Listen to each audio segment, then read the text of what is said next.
입니다. 자, 페이지 95페이지 법인의 불법행위 능력이죠. 법인도 사람이기 때문에 법인도 타인에게 불법행위를 할 수 있고 그 행위에 대해서 책임을 져야 된다. 이런 얘기거든요. 한번 예를 들어 볼게요. 자, A라는 법인이 있는데 이 법인의 대표기관인 갑이라는 이사가 이 병에게 불법행위를 저질렀어요. 그러면 이 행위는 누가 한 것이냐면 법인 자신이 한 것으로 평가가 됩니다.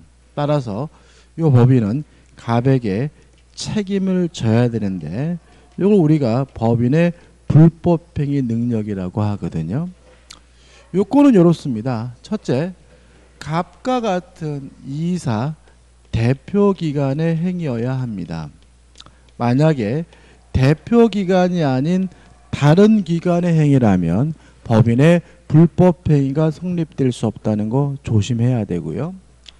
두 번째, 이 대표기관의 행위가 직무와 관련된 행위여야 합니다.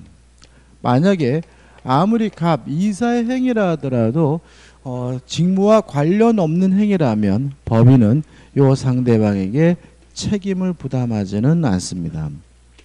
그 다음에 이러한 대표기관의 행위고 직무와 관련 행위가 불법행위로서의 요건을 갖춰야 되거든요. 불법행위라는 것은 뒤에서 우리가 자세히 하지만 고의나 과실로 타인에게 손해를 입히는 것을 우리가 불법행위라고 합니다. 여기서 이제 내용인데, 그럼 결국은 병은 요 갑으로부터 불법행위를 당했다 하더라도 법인에게 책임을 물을 수가 있다. 이런 의미가 되거든요. 그럼 여기서 첫 번째 문제가 되는 것은 이사 개인의 책임은 면제가 되는 것이냐?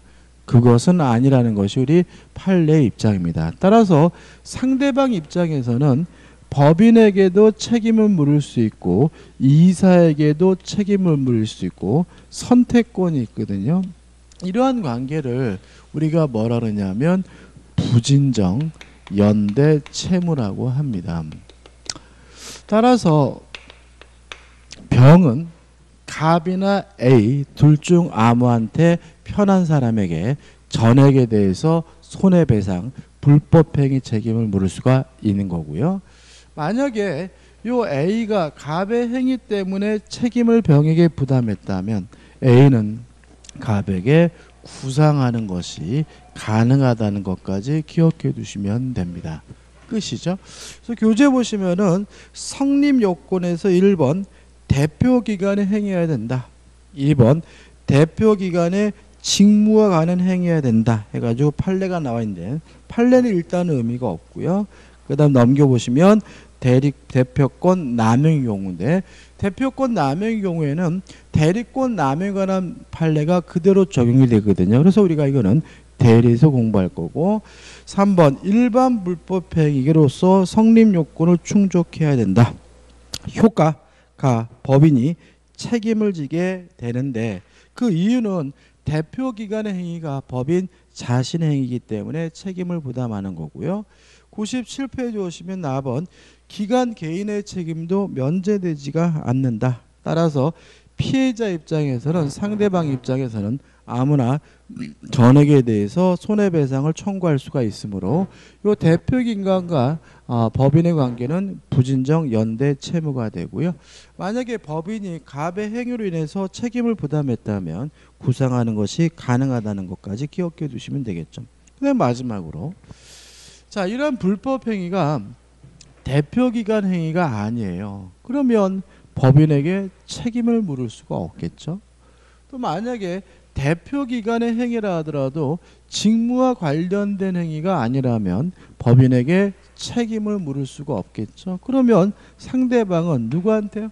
요 행위란 자에게 책임을 묻게 되는데 행위란 자가 여러 명의 경우에는 연대에서 책임을 부담해야 된다는 내용이 나와 있죠. 한번 읽어보시기 바랍니다. 자, 이제 넘겨보시면 법인의 기관이 나옵니다. 일단 총선이 나오는데 자, 이런 의미죠. 법인도 사람이기 때문에 법인도 권리 능력이 있기 때문에 일반 자연인과 마찬가지로 행위를 해야 될 손과 발과 같은 역할을 할 존재가 필요한데 그걸 우리가 기관이라고 한다. 그래서 가장 대표적인 기관이 뭐죠?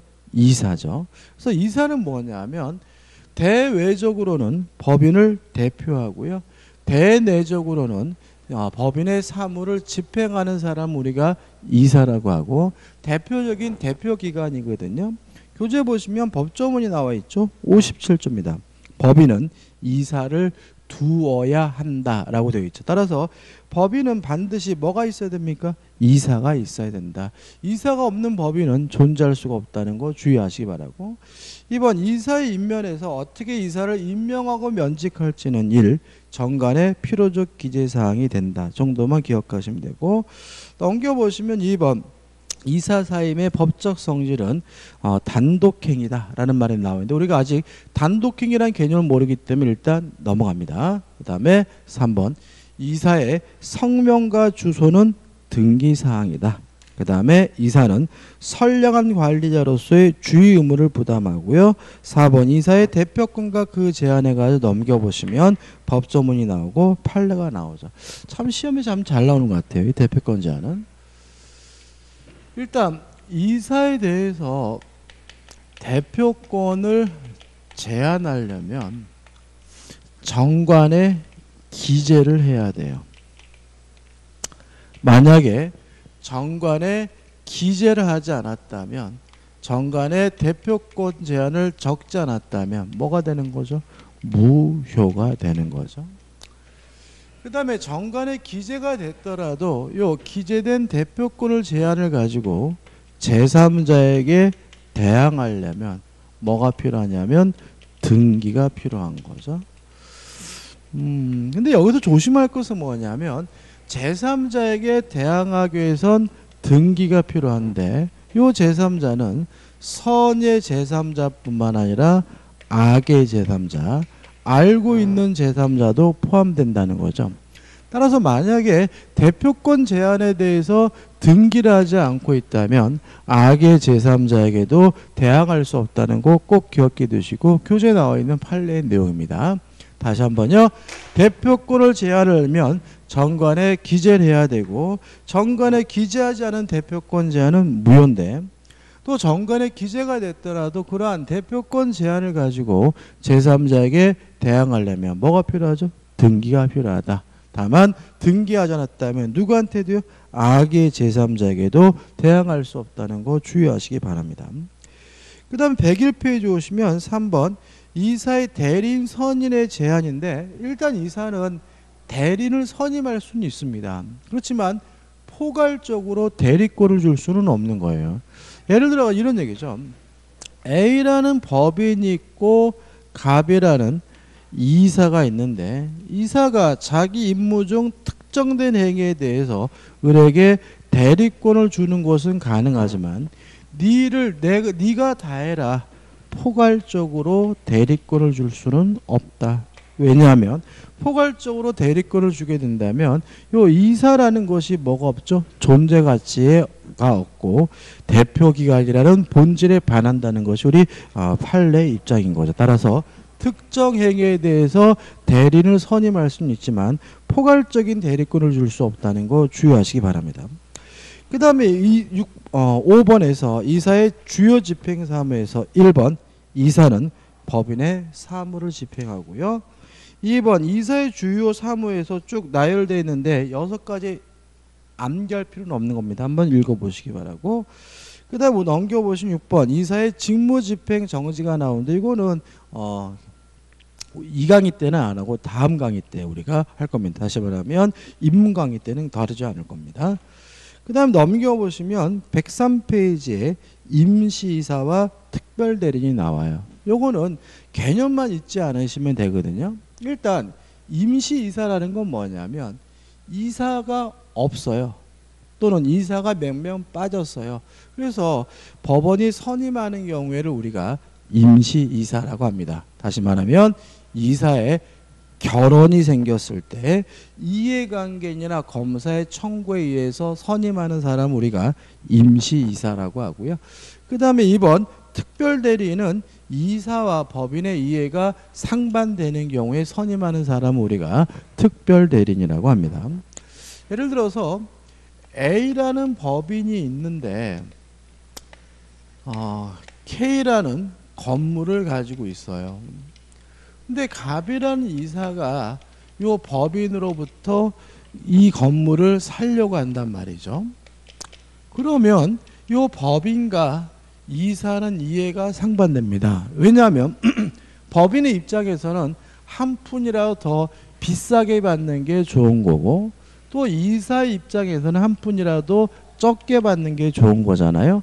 이렇게 이해가 상반될 때는 이사에게 대표권이 없고, 그때 누구를 선임해야 되냐면 특별 대리인을 선임해야 되는 거죠. 다시 말하면 이사와 법인이 이해가 상반됐을 때 선임하는 사람을 우리가 특별 대리인이라고 하고요. 물론 이 이사는 이 특별 대리인과 매매 계약을 체결해야 이 K 건물에 관한 권리를 취득할 수가 있는 거죠. 여기서 시험 문제가 어떻게 나오냐면 임시이사와 특별 대리인의 개념 가지고 자꾸 바꿔서 냅니다. 다시 말하면 이사가 결혼이 생겨가지고 선임하는 사람은 누구죠? 임시이사. 이사와 법인의 이해가 상반돼서 선임하는 사람 우리가 특별 대리인이라고 한다. 끝이죠.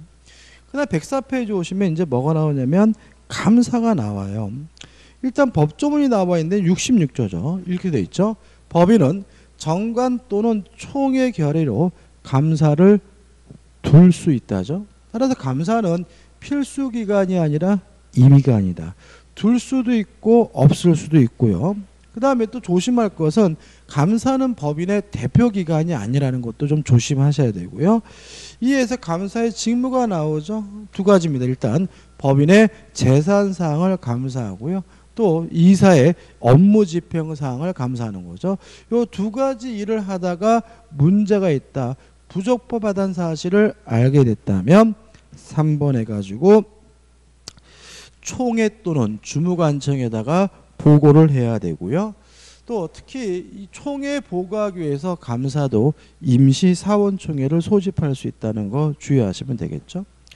그 다음에 사원총회인데 일단 사원의 회의겠죠. 근데 조심할 것은 이 사원총회는 사단법인에만 있는 거다. 왜냐하면 재단법인은 재산의 집합에다가 법인격을 부여한 것이니까 사원이라는 것이 존재하지 않죠. 따라서 사단법인에만 존재하는 것이 사원이고, 그 사원들의 모임을 우리가 사원총회라고 하는데, 이 사원총회에 대해서 개념이 잘 안 들어오시면 주주총회를 떠오르셔야 됩니다. 그러니까 사원총회라고 해가지고 노조 집회를 떠오르시면 안 되는 거죠. 그러니까 이게 사원이라는 말이 뭐냐면 사단 법인의 구성원이라는 말을 사자고 원자고 따서 사원 이런 표현을 쓰고 있는 거고요. 따라서 만약에 이 사단 법인이 주식회사라면 그 주식회사 구성원은 뭘 말하냐면 주주를 말하는 거거든요. 그래서 사원총회 하면 뭘 떠오르시면 되냐면 주주총회를 떠오르면 되는 거죠. 아무튼 그 사단법인의 최고의 의사결정기관이 사원총회다. 사원총회는 통상총회도 있고 임시총회도 있는데 자세한 것은 우리가 언제 하는 거죠? 다음 날 강의 때 봐야 되겠죠. 이 정도입니다. 한 가지 좀 특색 있는 걸 좀 조심할 것은 뭐냐면 106페이지 오시면 중간에 73조에서 1항이 나와요. 각 사원의 결의권은 평등으로 한다 이렇게 나와 있죠. 우리가 일반적인 영리법인 주주총회는 주주의 의결권이 평등하지는 않습니다. 그렇지만 비영리법인의 사원총회 결의권은 평등하다는 거 기억해 두시고, 다만 주의하실 건 이 규정은 강행 규정이 아니기 때문에 정관으로 달리 정할 수 있다는 것도 기억해 두시기 바랍니다. 하단의 의결 정족수는 우리가 나중에 정리하면 되겠죠. 그 다음에 이제 어디로 갈 거냐면 108페이지로 갑니다. 108페이지 가시면 뭐가 나오죠? 법인의 주소가 나와요. 일단 주된 사무소 소재지를 우리가 법인의 주소라고 한다. 끝인 거죠. 간단하고. 그 다음에 이제 뭐가 나와 있냐면 정관의 변경이 나와요. 일단 재단법인부터 생각을 해보시면 재단법인의 정관 변경은 원칙적으로 할 수가 없습니다. 왜냐하면 정관을 변경하는 것은 일반적으로 사원총회의 결의를 통해서 하게 되는데 재단법인은 사원이 없죠. 사원총회가 없죠. 따라서 원칙적으로 재단법인은 정관을 변경할 수가 없는 거죠. 다만 예외적으로 변경하는 것이 가능한 경우가 있는데, 첫째, 정관의 변경 방법이 정해져 있다면 그때는 재단법인의 정관도 변경할 수가 있다. 그 다음에 두 번째, 목적 달성이 불가능한 경우, 이때도 목적을 변경하는 것이 가능하고요. 그 다음에 재단법인도 이사는 가야 되니까 명칭이나 사무소 소재지는 변경하는 것이 가능하다, 이런 얘기고요. 자, 이런 이유로 정관을 변경하게 되면 반드시 뭐가 필요하냐면 주무관청으로부터 허가를 받아야 된다는 거 꼭 기억해 두시면 되겠죠. 그 다음에 사단법인의 정관 변경이죠. 사단법인은 정관을 변경하는 것이 가능한데 조심할 것은 본질적인 부분은 함부로 변경할 수 없다는 거 좀 주의하시기 바라고요. 주의하실 것은 뭐죠? 의결정서시죠. 총사원의 3분의 2 이상의 찬성으로 사단법인이 정관을 변경하는 것이 가능하지만 본질적인 부분은 함부로 뭐 할 수 없어요? 변경할 수가 없고요. 이것도 반드시 뭐가 필요하냐면 주무관청으로부터 허가를 얻어야 한다 라는 것까지 기억해 두시면 돼요. 자, 이 정도인데 이것과 관련돼서 우리가 좀 조심하셔야 될 것은 뭐냐면 교재 110페이지 오시면 3번 기본재산의 처분, 편입과 정관의 변경이 나와 있거든요. 자, 이건 어떤 문제가 되냐면, 자, 정관의 규정에서 우리가 정관의 기재사항에서 뭐가 나와 있냐면 자산에 관한 사항이 정관의 기재사항으로 되어 있거든요. 그러면 만약에 요 비영리법인이 기본재산을 처분하거나 또는 기본재산을 취득하는 경우에는 결국은 자산의 변경을 초래하겠죠. 다시 말하면 기본재산을 처분하거나 취득하는 것은 결과적으로 정관을 변경하는 것이 초래되기 때문에 뭐가 필요하냐면 주무관청의 허가가 필요하다. 왜냐하면 주무관청으로부터 허가를 받아야지만 재단법인이든 사단법인이든 뭐 할 수 있는 거죠? 정관을 변경할 수가 있는 거죠. 다시 말씀드리면 자산에 관한 사항이 정관의 기재사항이죠. 따라서 비영리법인이 기본재산을 처분하거나 취득하는 것은 결과적으로 정관 변경을 초래하기 때문에 뭐가 필요한 거죠? 주무관청의 허가가 필요하고요. 허가 없이 이루어진 행위는 뭐가 됩니까? 무효가 됨을 주의하시기 바랍니다. 그 다음 이제 111페이지에 법인의 소멸해가지고 112페이지 오시면 법인의 해산이 나오죠. 일단 해산 사유가 나오는데 이해가지고 사단법인에만 특유한 해산 사유인데 요거는 우리가 사원총회 결인 거죠. 그러니까 우리가 재단법인의 경우에는 뭐가 존재하지 않습니까? 사원총회가 존재하지 않으므로 사원총회 결의로서 해산할 수 있는 것은 뭐만 그런 거죠? 사단법인만 그런 거다. 의결정서는 총사원의 4분의 3 이상의 찬성인 거죠. 다시 말하면 사단법인만 총사원의 4분의 3 이상의 찬성으로 해산 결의를 할 수 있다는 거 기억해 두시기 바라고요. 해산 결의를 하게 되면 113페이지 오시면 그 해산 결의란 법인은 재산을 뭘 내야 되냐면 청산을 해야 되는데 이 부분은 우리가 입문 과정이기 때문에 간단하게 좀 정리를 해보도록 할게요. 일단 해산결일에서 청산법인이 되면 청산법인의 대표기관은 누가 되냐면 청산인이 됩니다. 청산인은 누가 청산이 되냐면 원칙적으로 법인의 이사가 뭐가 되냐면 청산이 된다는 거 주의하시고요. 또 하나 주의하실 것은 사원총회나 감사는 그대로 존속하게 되고 이사가 청산인으로 바뀐다는 점에서만 차이점이 있음을 주의하시기 바라고요. 그 다음에 이 청산인은 결국 뭘 하냐면 청산사무를 시행하겠죠. 그죠? 청산사무. 청산하는 게 뭐겠습니까? 받을 돈이 있으면 받고 줄 돈이 있으면 주고 그래서 채권을 신고받아서 변제하게 되는데 만약에 소극재산이 채무겠죠. 적극재산을 초과하는 경우에는 이 청산인은 파산 신청을 하게 되고요. 이 파산 사무에 대해서는 누가 대표기관이 되냐면 파산 관제인이 대표기관이 됩니다. 여기서 좀 조심할 것은 뭐냐면 채무가 적극재산보다 더 많다는 이유로 파산 선고를 받으면 파산 사무에 대해서만 누가 대표합니까? 파산 관제인이 대표하고 나머지 청산 사무는 계속해서 청산인이 수행하게 된다는 거 하나 좀 주의하시면 되겠죠. 자, 그리고 나서 이러한 청산 사무가 모두 끝나게 되면 이제는 어떻게 해야 되냐면 117페이지에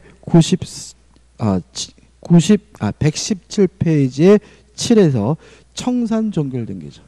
이러한 청산 사무가 끝나게 되면 청산인은 청산 종결 등기를 신청하게 되고요. 청산 종결 등기를 하게 되면 청산 사무가 뭐 하게 돼요? 맞춰지게 되는 거거든요. 근데 여기서 좀 조심할 것은 뭐냐면 청산 종결 등기를 했다 그래서 법인이 권리 능력이 소멸되는 것은 아니라는 것이 우리 판례 입장이라는 거 꼭 기억해 두시기 바랍니다. 우리 판례에 따른다면 청산 종결 등기가 아니라 실질적으로 청산 사무가 완료가 됐을 때 청산 사무가 다 끝났을 때 비로소 법인은 권리 능력이 소멸된다는 것이 우리 판례 입장임을 주의하시기 바랍니다. 그래서 이렇게 되는 거죠. 법인이 권리 능력을 취득하는 시점은 설립 등기한 때예요. 등기하는 순간 법인이 권리 능력을 갖는데 권리 능력이 소멸되는 시점은 청산 종결 등기 시가 아니라 실질적으로 청산 사무가 완전히 끝났을 때 권리 능력을 상실하게 된다는 거 잊지 마시기 바랍니다.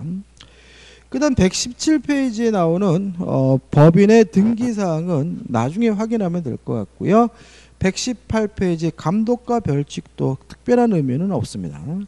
그 다음에 119페이지 오시면 시팡해가지고 권리 능력 없는 사단해가지고 복잡한 내용이 나오는데요. 이번 강의 때는 개념만 잡고 권리 능력에 관한 구체적인 내용은 우리가 기본 이론 강의 들어갔을 때 할 거거든요. 그래서 간단하게 정리하고 이번 강의를 마칠 겁니다. 자, 이 권리 능력 없는 사단 또는 앞에 나왔는데 지나왔는데 조합이라는 개념을 이해하려면요. 법인이 만들어지는 과정을 다시 한번 곱씹어 보실 필요가 있어요. 자, 사단법인의 설립 과정을 다시 한번 생각해 볼게요. 자, 갑, 을, 병 세 사람이 법인을 만들려고 모였어요. 이런 사람들 우리가 뭐라 그러냐면 발기인이라고 하죠. 이 사람들이 뭐 하냐면 고스톱을 치는 게 아니라 정관이라는 거를 작성하게 돼요. 그럼 우리가 수업을 들어서 아시겠지만 정관이 만들어지게 되면 그 안에는 명칭, 주된 사무소 소재지, 자산에 관한 사항, 또 이사의 인면에 관한 사항, 기타 등등 기재가 되기 때문에 실질적으로 법인으로서 조직과 체계를 갖추게 되는 거죠. 그리고 나서 주무관청으로부터 허가를 얻어서 설립 등기를 해야 비로소 뭐가 되는 거죠? 법인이 되는 거죠. 따라서 정관도 있고요. 법인으로서 조직과 체계가 갖춰졌지만 설립 등기를 하고 있지 않다면 그건 법인이 아니에요. 그래서 우리가 법인 아닌 사단 이런 말을 쓰는 거고요. 또 설립 등기를 해야 법인이 된다는 말은 설립 등기를 해야 법인으로서 권리 능력을 취득한다는 얘기거든요. 그러면 정관이 작성이 돼서 법인으로서의 조직과 체계를 다 갖췄다 하더라도 설립 등기를 안 하고 있다면 그러한 존재는 권리 능력이 없는 거죠. 그래서 우리가 권리 능력 없는 사단이라는 말을 쓰는 겁니다. 그러면 법인 아닌 사단은 뭐냐면 실질적으로 법인으로서의 조직과 체계는 다 갖춰지지만 설립 등기를 안 하고 있는 사람의 모임을 법인 아닌 사단, 권리 능력 없는 사단이라고 하는 거고요. 이런 표현을 쓰는 이유는 우리 법에 따라서 법인이 되기 위해서는 설립 등기가 필요하고요. 법인으로서 권리 능력을 취득하려면 뭐가 필요합니까? 설립 등기가 필요하기 때문에 이런 용어가 쓰이는 거죠. 그 다음에 요 처음에 들어와서 가불병 세 사람은 법인을 만들려고 하는 공동의 목적은 있어요. 그렇지만 아직 정관이 만들어지기 전이라면 어떠한 조직도 체계도 없는 거죠. 이렇게 공동의 목적만 있을 뿐 아무런 조직도 체계도 없는 사람의 모임을 뭐라 그러냐면 조합이라고 합니다. 개념이 나왔죠. 자, 공동의 목적만 있을 뿐 아무런 조직도 체계도 없는 사람의 모임을 우리가 조합이라고 하고요. 정관이 작성에 대해서 조직과 체계가 완비됐지만 설립 등기를 안 하고 있는 사람의 모임을 법인 아닌 사단이라고 합니다. 그럼 얘들을 보죠. 일단 조합이 뭐가 있느냐. 여기서 조심할 것은 뭐냐 하면 우리가 흔히 말하는 조합들은 조합이 아니에요. 예를 들어서 농업협동조합은 조합이라고 하지만 설립 등기가 되어 있기 때문에 법적으로 법인인 거죠. 재건축 조합도 조합이라고 하지만 일반적으로 조직과 체제가 완비되어 있기 때문에 재건축 조합은 법인 아닌 사단이지 조합이 아니에요. 노동조합도 일반적으로 법인 아닌 사단으로 평가되지 뭐가 아니죠? 조합은 아닌 거죠. 그러면 조합은 뭐가 있느냐? 동업자가 조합이에요. 동업자. 자, 이런 얘기죠. 제가 제 친구하고 반씩 내가지고 포장마차를 함께 하기로 했어요. 그러면 동업하기로 한 건데 그러면 둘은 포장마차를 함께 운영한 자는 공동의 목적만 있을 뿐 아무런 조직도 체계도 없기 때문에 뭐가 되냐면 조합인 거죠. 그래서 일반적으로 우리가 여러분들이 앞으로 조합하면 농협이 떠오르시면 안 되고요. 동업자를 떠오르셔야 되고요. 또 일반적으로 친목계와 같은 개 같은 경우도 조합으로 평가됩니다. 그 다음 이러한 동업자 같은 조합의 소유 형태는 합유고요. 합유에 대해서 우리가 물권법에서 자세히 공부할 거고요. 그 다음에 권리 능력 없는 사단은 뭐가 있을까? 가장 우리 뉴스에서 많이 보는 것은 정당입니다. 정당.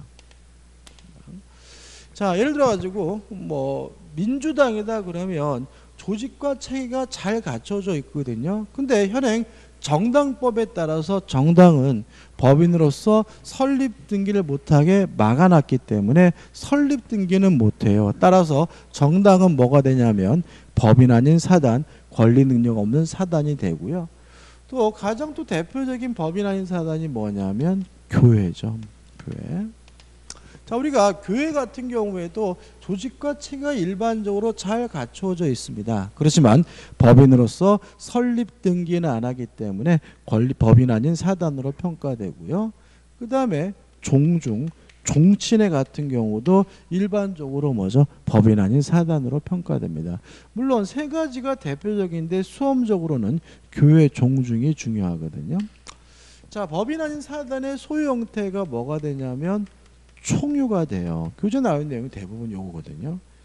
총유의 가장 기본적인 중요한 특징은 지분이 없다는 거죠. 지분이 없다. 자, 이런 얘기입니다.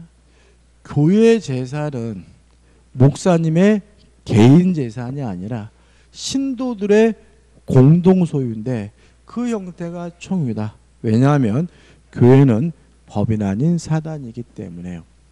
총유는 뭐가 없습니까? 지분이 없는 거죠. 그래서 최근에 뭐 명성교회 같은 경우에는 담임 목사직을 아들에게 넘겨주는 게 문제가 되는 이유는 뭐냐면 교회 재산은 목사님의 개인 재산일 뿐만 아니라 뭐가 없어요? 재산이 아닐 뿐만 아니라 뭐가 없죠?